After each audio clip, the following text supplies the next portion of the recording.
Bonjour à tous. Aujourd'hui, pour cet entretien, on reçoit Jean-Baptiste Mallet, journaliste au Monde diplomatique, qui a écrit un article qui a fait sensation cet été, intitulé « Le système Pierre Rabhi », donc consacré à ce paysan qui est installé en Ardèche et qui jouit d'une certaine notoriété en France. C'est un article qui a beaucoup fait couler d'encre. Et aujourd'hui, eh bien, nous allons faire notre part. Nous allons donner la parole à celui qui a écrit cette grande enquête. Pierre Rabhi, sans doute le paysan le plus célèbre de France, a été un des pionniers du bio dès les années 60, 40 ans avant tout le monde. Je vous demande d'accueillir comme il se doit Monsieur Pierre Rabhi. Partout où il passe, les foules se pressent. Ses livres se vendent par centaines de milliers d'exemplaires. On devrait tous avoir un livre de Pierre Rabhi sur sa table de chez lui. Le bonheur est-il dans le pré? Parmi les invités, d'abord Pierre Rabhi. Pierre Rabhi, le sage de l'Ardèche que tout le monde connaît, c'est un mythe vivant. Pierre Rabhi, c'est quelqu'un qui, dans l'imaginaire collectif, suscite certaines sympathies. Il y a eu assez peu de travaux critiques sur lui, en tant que ce qu'il représente, c'est une sorte de prophète, une sorte de gourou. C'est difficile, effectivement, quand on essaie d'aborder Rabhi, de savoir ce qu'il est réellement. Et d'ailleurs, dans les médias favorables à Rabhi, on nous dit souvent c'est un philosophe, c'est un poète, c'est un paysan. On entend beaucoup de choses sur Rabhi, et quand on débute, en fait, qu'on se pose des questions sur Rabhi, c'est assez difficile de cerner le personnage parce que c'est très confus. Et donc, moi, je n'ai aucune hostilité à l'égard de Pierre Rabhi. J'avais juste à cœur, en fait, de m'y retrouver un petit peu, de comprendre, en fait, comment ce personnage a pu devenir aussi célèbre et comment réussit-il à être apprécié de certains militants écologistes décroissants, par exemple, et fréquenter des dirigeants d'entreprise. Il a pu échanger avec un haut cadre de McDonald's. Il a reçu à plusieurs reprises le PDG de Danone. Ce qui me surprenait, en fait, c'est la capacité de Pierre Rabhi à rassembler des gens que tout oppose, en fait. Et donc j'ai essayé de comprendre cette histoire et de comprendre aussi ce qu'il promeut, c'est-à-dire une écologie apolitique qui se tiendrait à distance de la politique, alors même que Pierre Rabhi a une vision du monde très particulière. Donc c'est ça que j'ai voulu explorer. Mais toi, tu dis quand même dans ton article, en creux, que les compétences techniques agricoles de Pierre Rabhi sont très très minces. Pierre Rabhi a un talent littéraire indéniable. C'est un conteur, c'est quelqu'un qui a beaucoup de charisme, c'est un littéraire. Quand Pierre Rabhi arrive en Ardèche, il est sculpteur. Ce qui a totalement disparu de la biographie officielle, mais il fait de la sculpture. C'est un artiste, il écrit de la poésie, il ébauche des romans. Il a cette fibre esthétique qui est en lui et qui, selon moi, est ce qui lui a permis, ce talent littéraire, ce talent artistique, de percer. Par contre, pour ce qui est de l'agriculture et de l'agronomie, Pierre Rabhi n'a jamais signé le moindre article scientifique en agronomie. Il affirme qu'il est un expert international pour les questions d'alimentation.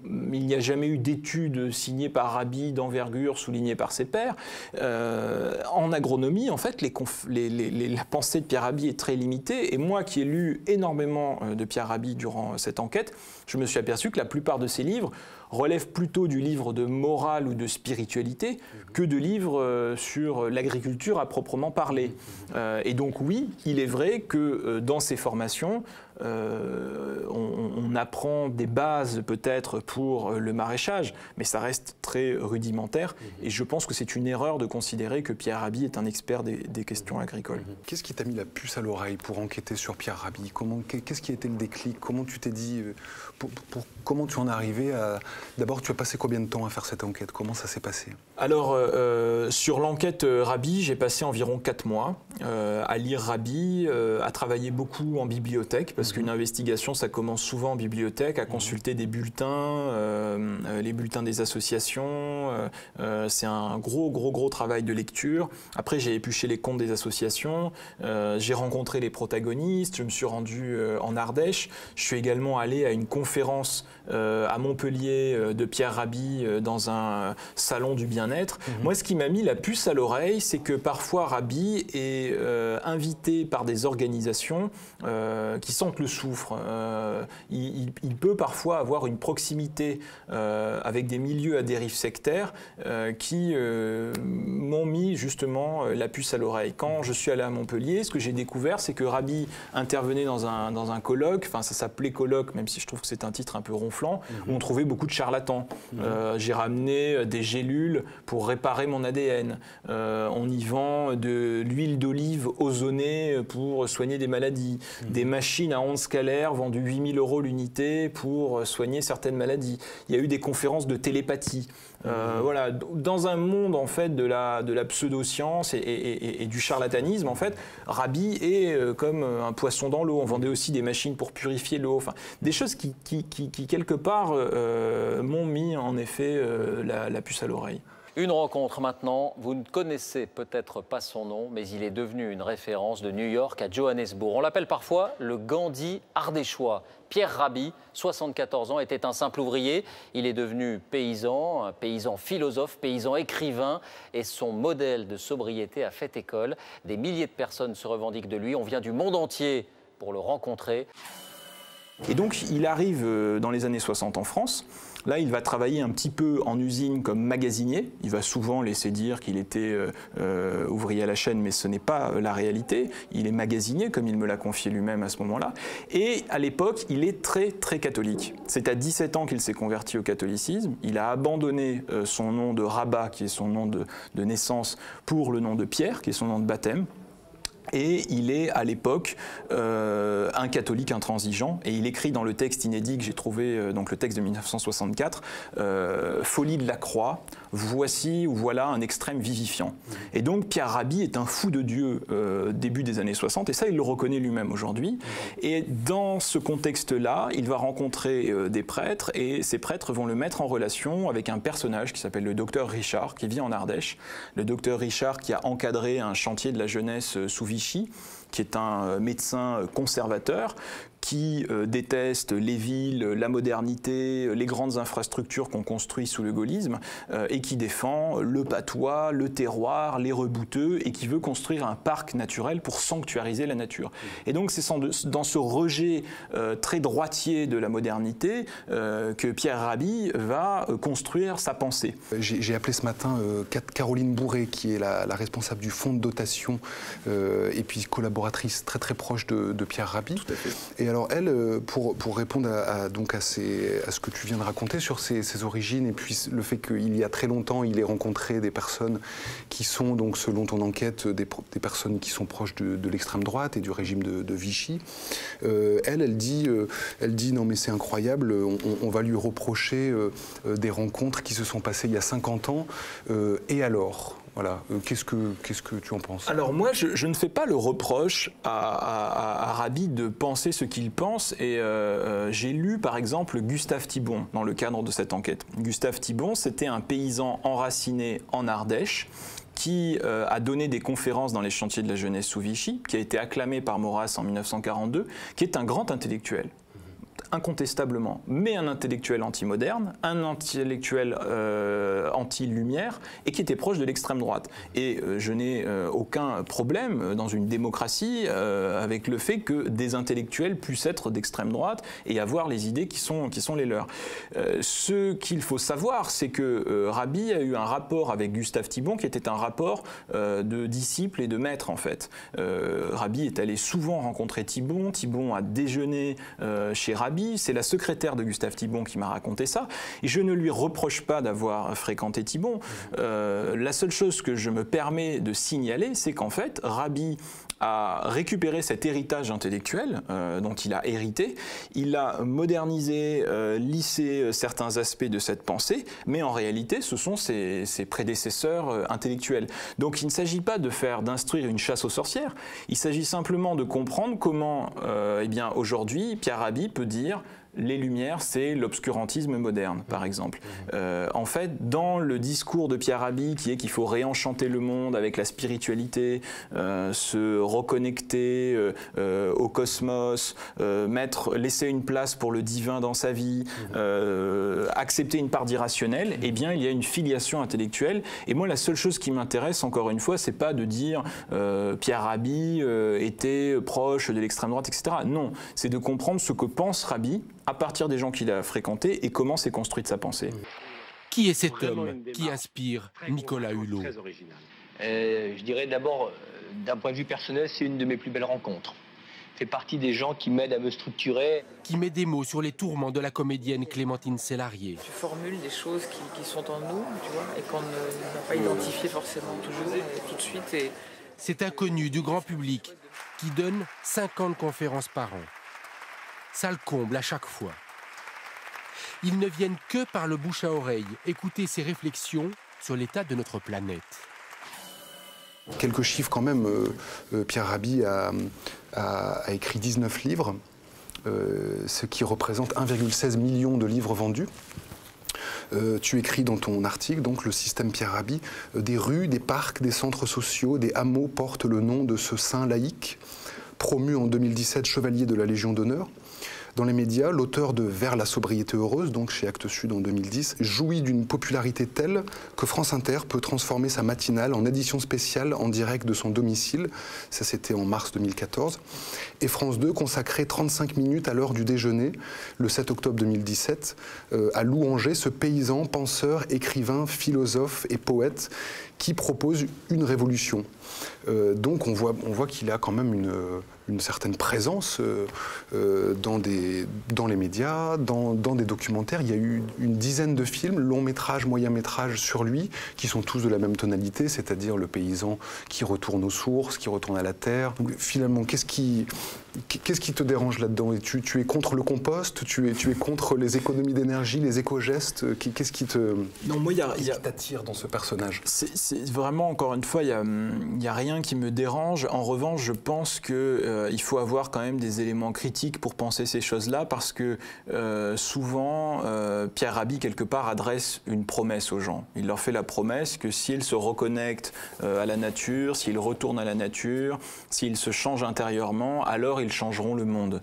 Et ça, c'est une vieille idée. La vieille idée selon laquelle, en se changeant soi, on change le monde. Alors, ça ne veut pas dire qu'il ne faut pas se changer soi et adopter des bons gestes, des bons réflexes.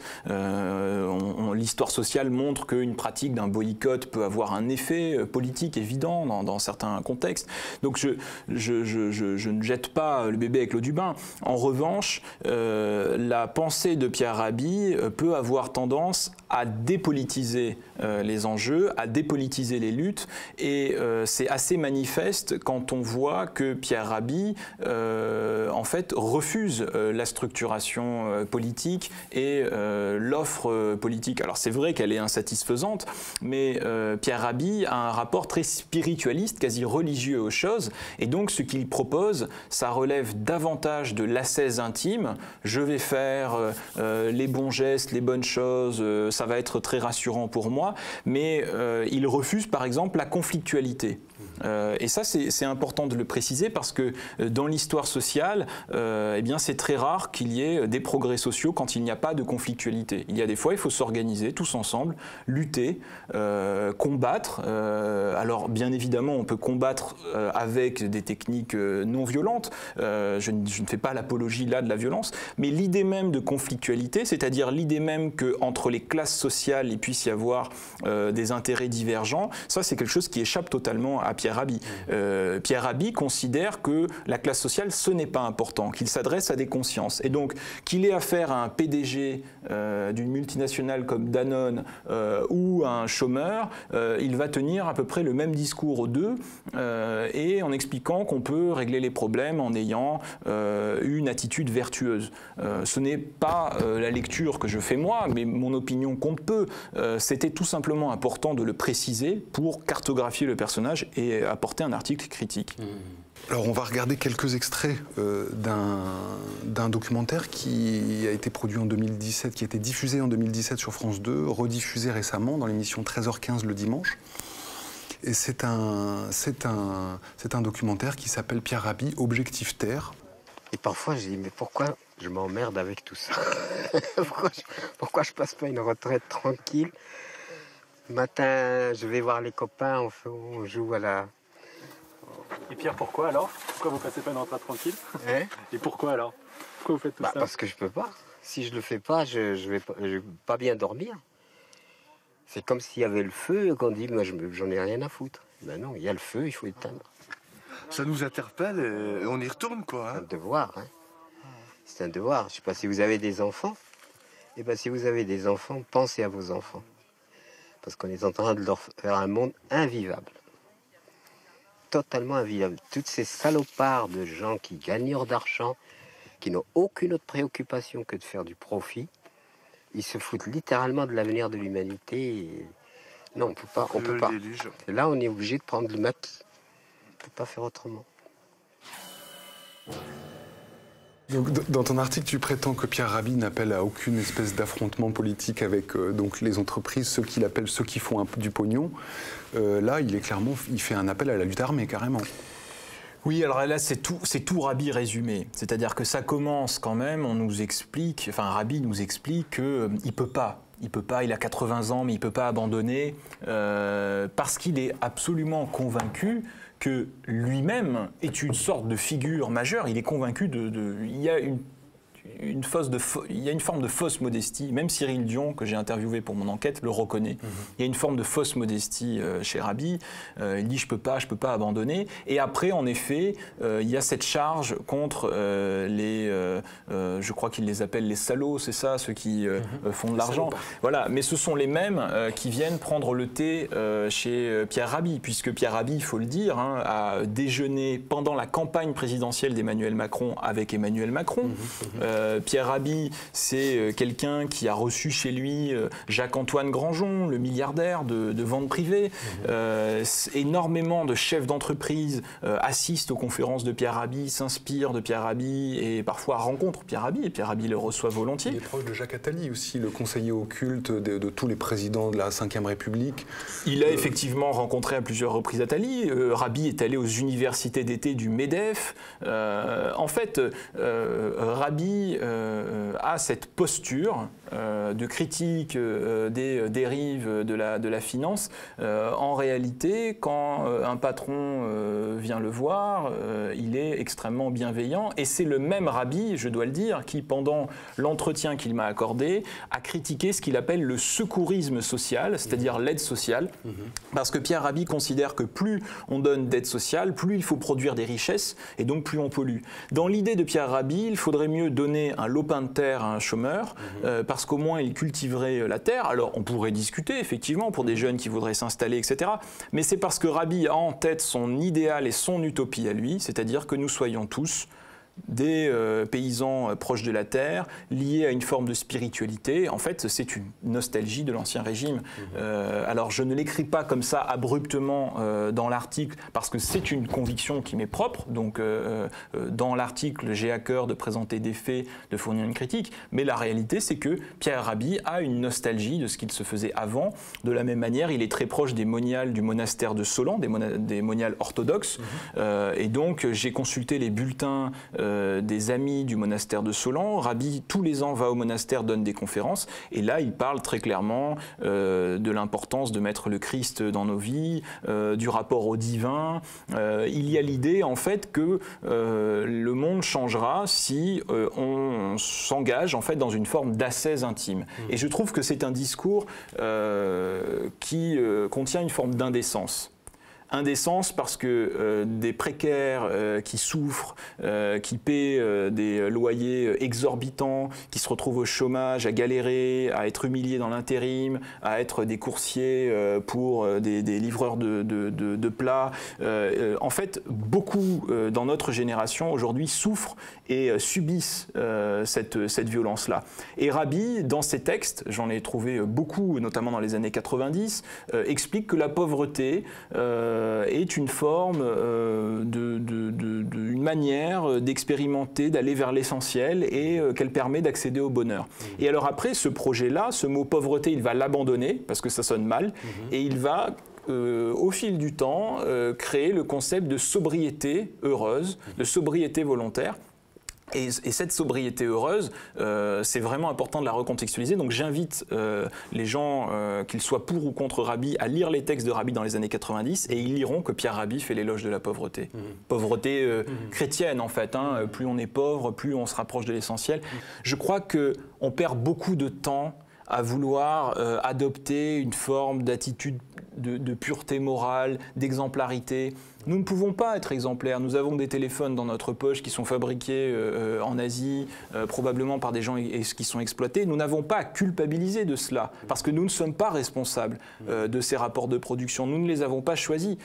Donc cette idée de la culpabilité, qui est une idée religieuse, hein, ça nous renvoie vraiment à la vieille culpabilité.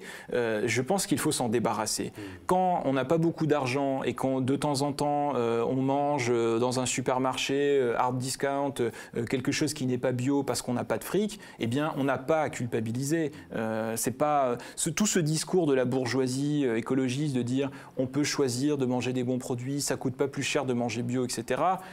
Peut-être que ça les rassure eux, mais dans les faits nous savons que c'est très difficile. Alors oui, il faut aller vers plus de bio, oui, il faut aller vers une critique du productivisme et transformer la société, mais je pense qu'il ne faut pas s'encombrer avec la morale et pas s'encombrer avec ce rapport puritain aux choses et avoir une lecture un peu froide, un peu rationnelle et accepter aussi une forme de tolérance. Il y a des gens qui peut-être ne pensent pas exactement comme nous, mais ils font un petit bout de chemin avec nous et tout ça, ça va avancer. Oui, ce que tu mets en exergue aussi, c'est le fait que Pierre Rabhi donc fait des appels à cette sobriété, prétend lui-même l'appliquer à lui-même, c'est-à-dire qu'il dit souvent qu'il dort à même la paille, etc. Il y a un extrait effectivement dans le documentaire de France 2 où Pierre Rabhi dit « je dors sur des nattes ». Donc ça c'est le lieu où je travaille et en même temps je dors.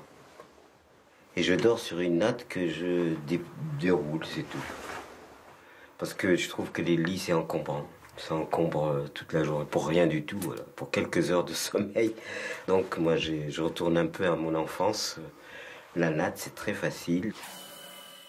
Et en même temps, de l'autre côté, c'est pas tout à fait le profil de quelqu'un qui est sans le sou, si on veut. Ah non. Alors, je n'ai pas parlé de l'aspect financier dans l'article du Monde diplomatique parce que ce qui m'intéressait, c'était le débat d'idées, mais j'ai enquêté sur ce point et donc je peux en parler aujourd'hui. Rabhi, c'est quelqu'un qui gagne très bien sa vie. Alors, il n'est pas multimillionnaire, mais il gagne très très bien sa vie. Les droits d'auteur ont rapporté à Pierre Rabhi ces 10 dernières années un demi-million d'euros. Environ un peu plus de 500 000 euros. Ça, ce sont des chiffres qui m'ont été communiqués par l'équipe de Pierre Rabhi. Pierre Rabhi, il faut le savoir, facture très cher ses conférences lorsqu'il intervient. Et certains mois, là, dans les dernières années, Pierre Rabhi a pu gagner entre 7 à 10 000 euros par mois. Donc c'est quelqu'un qui vit confortablement parce que ce n'est pas en fait l'humble paysan qu'il prétend, c'est un auteur à succès, donc c'est un cadre de l'industrie culturelle. Donc on a effectivement appelé ce matin Caroline Bourré, donc une très proche collaboratrice. Et alors pour revenir sur cette proximité qu'il a, cette facilité qu'il a à parler avec les grands patrons, tout en les qualifiant de salopards par ailleurs, hein, c'est assez étonnant. Caroline Bourré dit bah oui d'accord, il y a 10 ans, il a croisé le PDG de Carrefour, il va quand même pas lui cracher à la figure, hein, c'est quelqu'un de bien élevé. Et puis par ailleurs, elle a donné l'exemple de Mathieu Ricard, qui est donc ce moine bouddhiste qui est, je crois, le représentant du Dalai Lama en France, et qui tous les ans va à Davos pour essayer de convertir les patrons, les grands de ce monde, à une forme d'humanisme. Alors qu'est-ce que tu en penses de cette...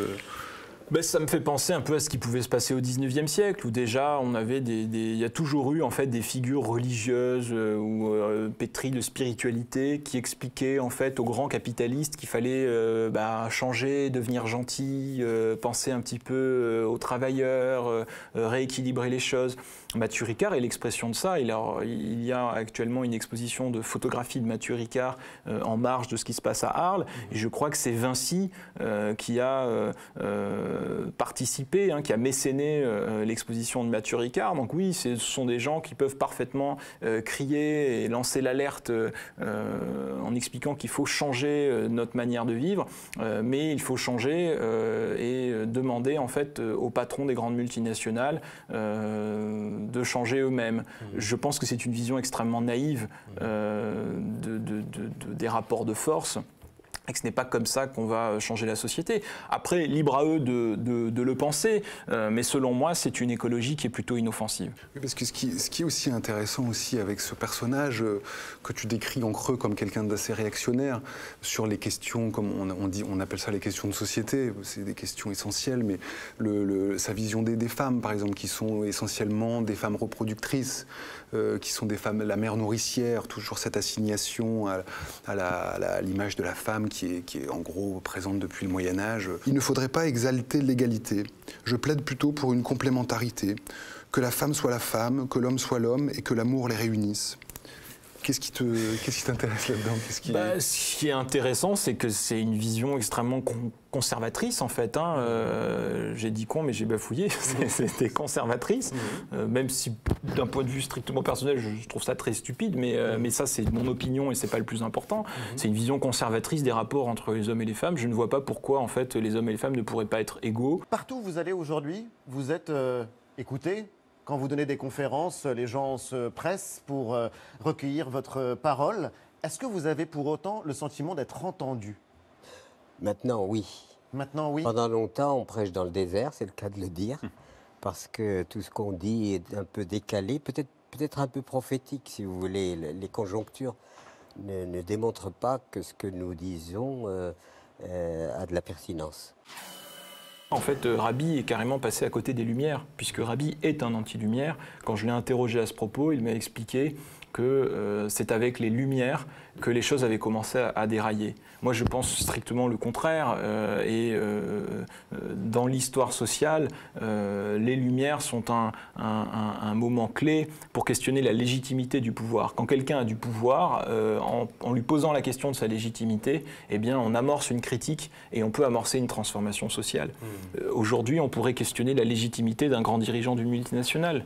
De quel droit se permet-il de prendre des décisions qui vont engager le devenir de l'humanité? Ça, ce sont des vraies questions. Et donc, chez les Lumières, il y a bien évidemment des critiques à apporter à certains philosophes des Lumières, et ils ne sont pas tous d'accord entre eux.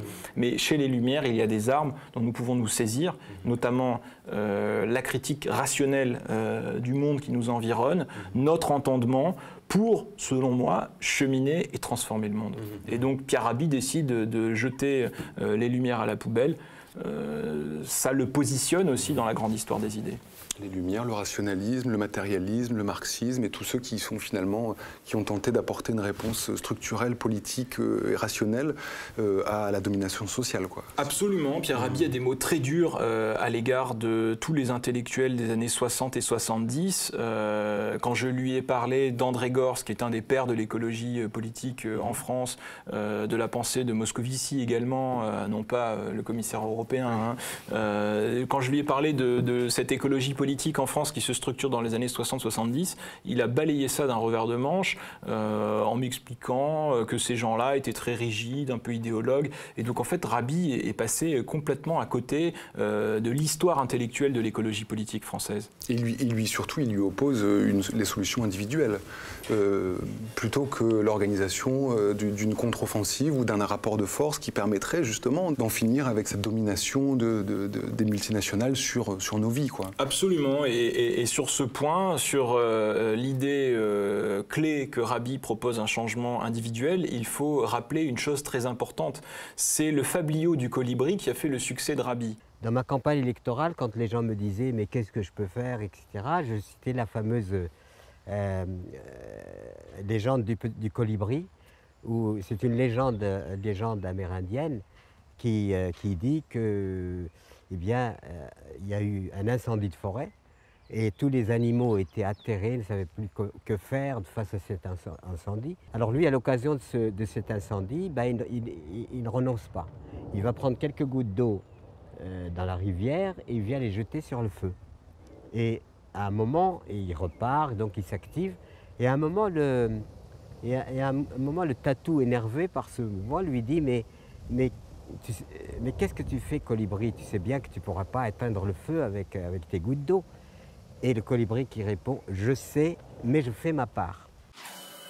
Et donc Rabi arrête cette histoire à ce moment-là, avec le colibri qui répond « je fais ma part ». Mais ce que Rabi ne dit pas, c'est que selon la légende amérindienne, à la fin, le colibri meurt d'épuisement, sans réussir à éteindre l'incendie. Et donc, je pense qu'il faut vraiment prendre en considération la légende amérindienne dans son ensemble et voir que individuellement, inéluctablement, les colibris mourront d'épuisement. S'il y a des sociaux qui sont colibris, j'aimerais vraiment leur dire cette chose très importante, c'est que oui, il faut organiser la transition écologique, oui, il y a des défis immenses, oui, les grandes multinationales de l'agrobusiness posent problème, mais ce n'est pas seulement en ayant un petit potager individuel, en ayant des actions individuelles qu'on va transformer la société, c'est en organisant une force collective, en organisant un rapport de force que les choses vont véritablement changer. Et ça, c'est pas le discours de Pierre Rabhi. Changer d'abord soi-même pour changer le monde, c'est l'idée principale du mouvement Colibri. Content de te voir. Je vous connais, vous.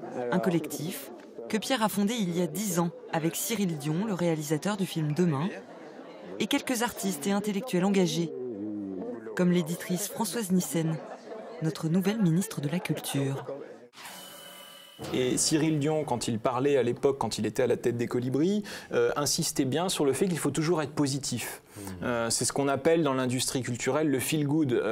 Surtout ne pas inquiéter les gens avec des enjeux et leur montrer que c'est possible, qu'ils peuvent changer, ne pas les démoraliser. Alors pourquoi pas? En effet, des fois, il faut savoir organiser des moments de convivialité, se ressourcer. Et il est vrai que peut-être dans les organisations militantes, dans les organisations politiques, on a parfois oublié l'importance de cette convivialité, l'importance de ces actions positives, de se retrouver, de faire des choses ensemble, parfois à taille modeste, mais d'organiser du lien social. Donc c'est ce que font les colibris, mais il faut le dire, chez les colibris, il n'y a absolument pas d'éducation politique. C'est ce qui m'a surpris quand je suis allé, là on change d'association, mais chez Terre et Humanisme, j'ai visité leur ferme. On trouve dans la bibliothèque des livres sur l'homéopathie, sur la biodynamie, enfin beaucoup de choses. Absolument pas de livres de critique sociale ou de critique de fond du capitalisme. En fait, ce sont des gens qui organisent une bulle dans la société. Et ça peut être intéressant de souffler quand on est un peu fatigué, éreinté par un travail aliénant, de se ressourcer, de se retrouver en pleine nature, de faire un peu de jardinage, du maraîchage, de se retrouver avec des gens sympathiques. Mais de là à penser que ça peut représenter une véritable alternative au capitalisme, je crois qu'il faudra être un peu prudent. Parce que c'est ce qu'affirment les colibris. Les colibris affirment qu'ils sont en mesure de proposer un contre-modèle. La découverte que j'ai, voilà, ma découverte au fil de mon enquête, c'est que les colibris ne représentent pas une alternative. C'est peut-être aussi les déclarations des grands responsables politiques qui t'ont peut-être mis la puce à l'oreille quand on entend Stéphane Le Foll, l'ancien ministre de l'Agriculture, clamer son admiration, son amour pour Pierre Rabhi, quand on entend la maire de Paris, Anne Hidalgo, qui a remis la plus haute distinction de la ville de Paris très récemment, enfin l'an passé à Pierre Rabhi. Et qui dit... C'est Ségolène Royal également qui a remis la Légion d'honneur. Finalement, il est adulé par les patrons de Carrefour, de Danone, les ministres de l'écologie, et finalement on se dit, ouais, qui dérange-t-il en fait? Personne. Voilà. La réalité, c'est qu'il ne dérange personne, Pierre Rabhi. C'est une écologie inoffensive, et c'est important de le rappeler. Elle peut faire du bien, elle peut soulager, elle peut apaiser, elle rassure, mais ce n'est pas avec cette écologie qu'on transforme la société. Merci beaucoup d'être venu sur le plateau. Merci aux médias et merci aux sociaux. Merci.